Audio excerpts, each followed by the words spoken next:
കസ്തൂരി രംഗൻ റിപ്പോർട്ടിനെതിരെ കഴിഞ്ഞ വർഷം നവംബർ 15 നടത്തിയ ഹർത്താലിന്റെ മറവിലാണ് വനംവകുപ്പ് ഓഫീസ് തീയിട്ടത്.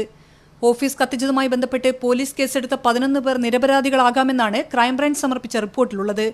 പ്രതി ചേർക്കപ്പെട്ടവരുടെ സിം കാർഡ് കേന്ദ്രീകരിച്ചുള്ള ശാസ്ത്രീയ അന്വേഷണത്തിൽ അക്രമം നടന്ന സമയത്ത് പ്രതികൾ സ്ഥലത്തുണ്ടായിരുന്നില്ലെന്നാണ് ക്രൈംബ്രാഞ്ച് കണ്ടെത്തിയത്.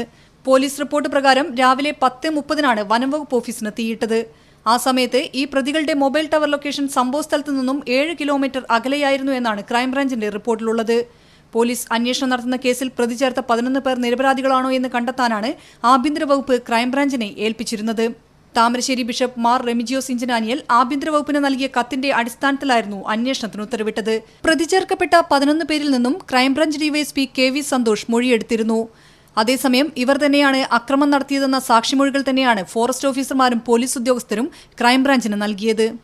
കേസ് അട്ടിമറിക്കുന്നതിനുള്ള നീക്കമാണ് ക്രൈംബ്രാഞ്ച് അന്വേഷണത്തിലൂടെ നടക്കുകയെന്ന് നേരത്തെ തന്നെ ആരോപണമുയർന്നിരുന്നു.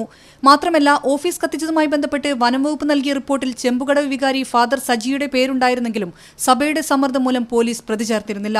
കണ്ടെത്തിയ പ്രതികൾ നിരപരാധികളാണെന്നുള്ള ക്രൈംബ്രാഞ്ച് റിപ്പോർട്ടിനെ തുടർന്ന് കേസ് ആദ്യം മുതൽ അന്വേഷിക്കേണ്ട അവസ്ഥയിലാണ് ലോക്കൽ പോലീസ്. ഷിത ജഗത്, മീഡിയ 1, കോഴിക്കോട്.